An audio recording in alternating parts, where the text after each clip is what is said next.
कैसे हैं आप। मैं रागिनी आपके बीच में आपके सिलेबस से लेकर वीडियो लेकर आई हूँ। अभी तक मैंने 12वीं के और 10वीं के वीडियो बनाए, पर जैसा कि कुछ हमारे शिक्षक साथीगण और कुछ बच्चे भी अनुरोध कर रहे थे कि मैडम 11वीं के और 9वीं के भी वीडियो बनाएं, तो इसी क्रम में 9वीं का वीडियो 11 में बनाऊंगी और 11वीं का जो है आज से स्टार्ट कर रही हूँ। तो पहला अध्याय है आपका, उसका नाम है संविधान क्यों और कैसे। संविधान क्यों और कैसे। आपकी दो पुस्तकें हैं, एक भाग है सिद्धांत वाला, दूसरा है संविधान ही उस पुस्तक का नाम है। तो जो पहली वाली पुस्तक है संविधान, उससे मैं शुरू कर रही हूँ। पहला अध्याय है संविधान क्यों और कैसे। चूंकि इस सब जो विषय है, ये जो पुस्तक का नाम ही संविधान है और पहला हमारा जो अध्याय है वो है संविधान क्यों और कैसे। तो क्यों मतलब क्यों होना चाहिए और कैसे मतलब कैसे बनाया जाए, इस पर हम पूरे अध्याय में चर्चा करेंगे। तो सबसे पहले जो बात होती है कि क्यों संविधान क्यों आवश्यक है, तो क्यों का जवाब जो है मैंने कुछ पॉइंट है इसमें उनमें दिया हुआ है कि संविधान क्यों आवश्यक है। तो पहला है कि संविधान तालमेल बढ़ाता है और भरोसा दिलाता है। ठीक है, कैसे संविधान तालमेल बढ़ाता है और भरोसा दिलाता है, कैसे।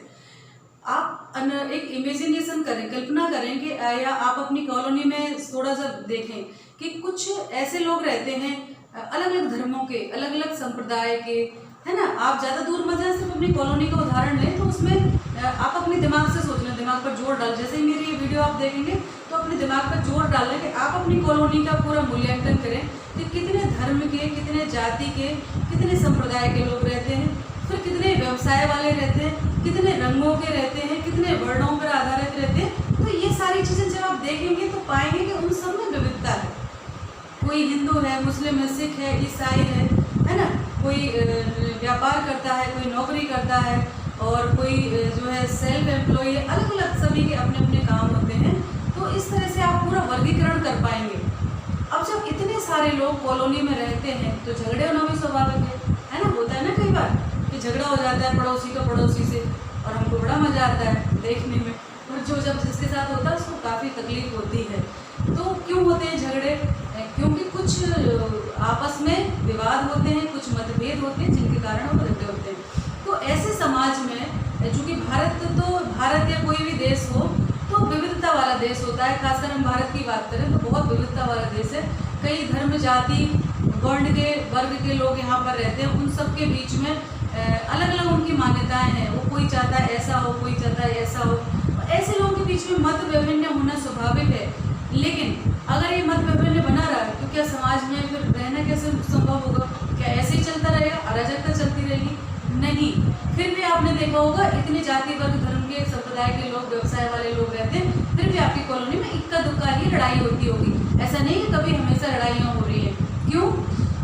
क्योंकि कुछ बुनियादी नियम होते हैं। उस कॉलोनी में रहने वाले फिर आड़ोस जब झगड़ा करते हैं दो लोग तो इकट्ठा हो जाते हैं ना अड़ोस पड़ोस वाले आके, अरे क्या कर रहे हो तुम, इतने समझदार और पढ़े लिखे लोगों की अच्छी बातें कर रहे हो, और आके उनको समझा बुझा देते हैं और बात वहीं समाप्त हो जाती है। तो इसी तरह से क्योंकि उस कॉलोनी के बाकी के लोग ये नहीं चाहते कि इस तरह का माहौल बने, लड़ाई झगड़े हो, और जो शांति है समाज की, जो सोसाइटी की, वो भंग हो, है ना। क्योंकि अनावश्यक चिल्ला चोट से जो है अराजकता फैलती है और सभी उसमें इफेक्टेड होते हैं। तो ऐसे ही एक समाज में रहने के लिए सभी जाति, वर्ग, समुदाय के लोग होते हैं और उनके लिए कुछ ऐसे बुनियादी नियम होते हैं जो फॉलो करने पड़ते हैं, है ना, जिनके माध्यम से वो जो सरकार है मिलीजुली वो चलती रहती है। तो इसी तरह से संविधान क्यों की जब बात हुई है तो संविधान क्या करता है, तालमेल बढ़ाता है और भरोसा दिलाता है।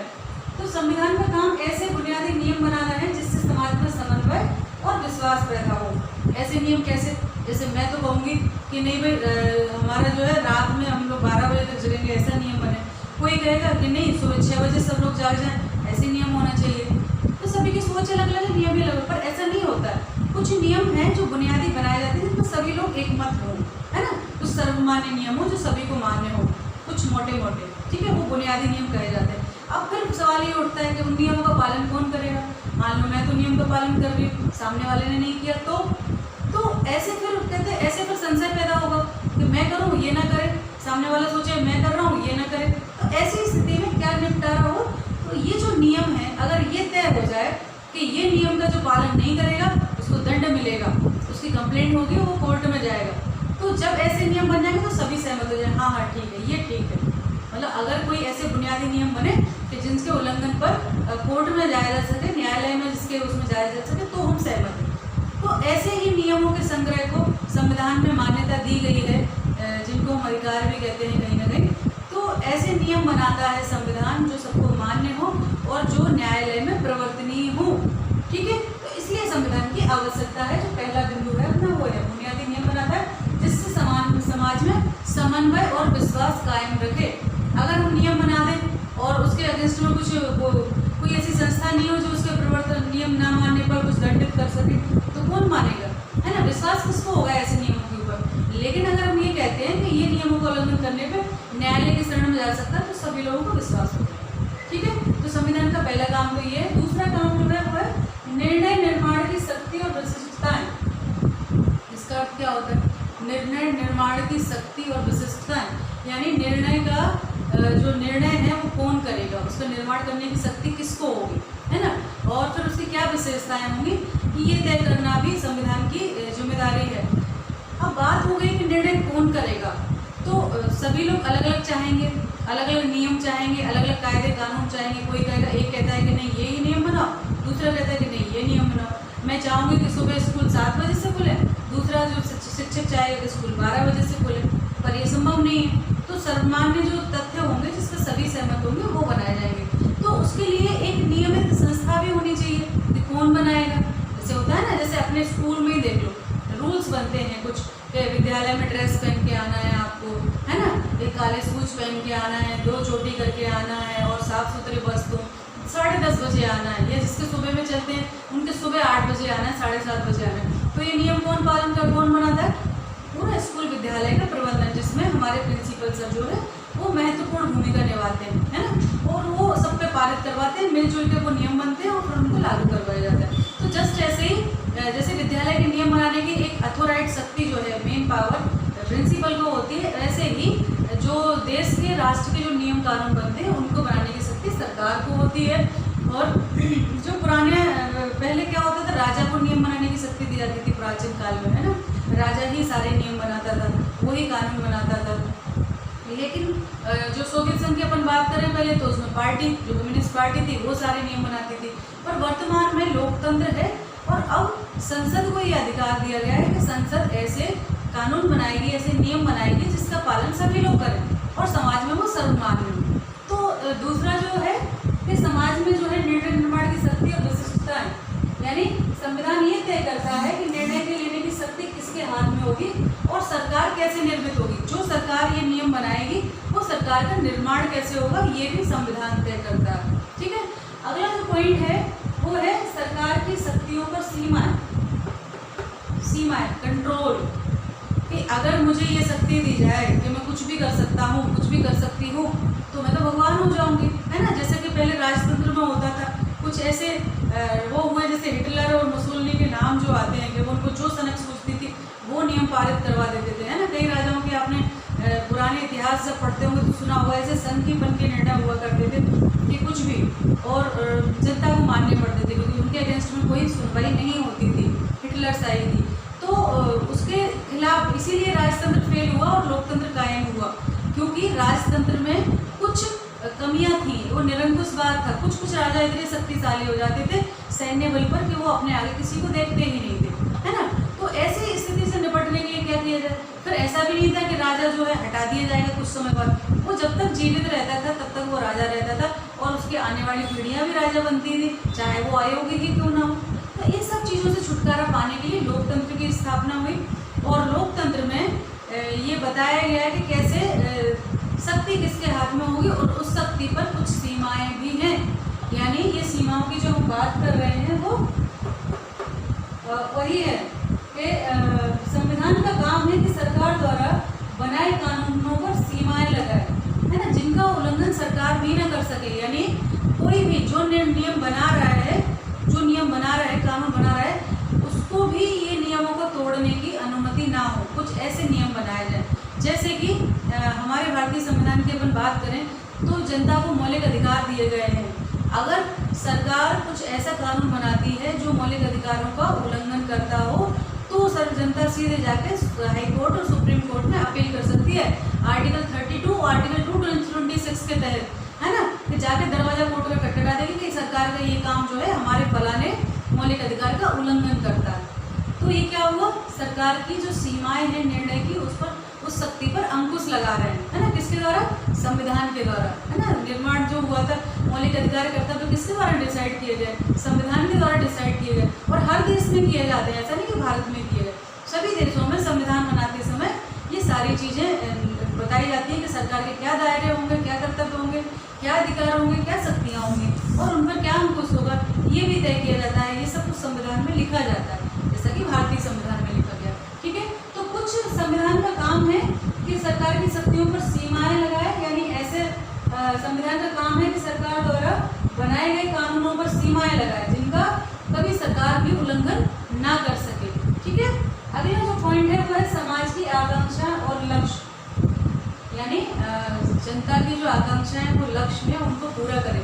तो पहले क्या होता था कि सरकार पर कुछ प्रतिबंध लगाए जाते थे, ठीक है, कि आप ये नहीं कर सकते हो, लेकिन ये नहीं कर सकते हो से उसको ये पावर नहीं मिलती थी कि वो ये कर सकता है ना। जैसे वर्तमान के जो राज्य हैं ज़्यादातर लोक कल्याणकारी, हमारे भारतीय संविधान में जो 42वें संविधान संशोधन द्वारा जोड़े गए समाजवाद, लोक कल्याणकार और कार्य और पंथ निरपेक्ष 3 शब्द जोड़े गए हैं।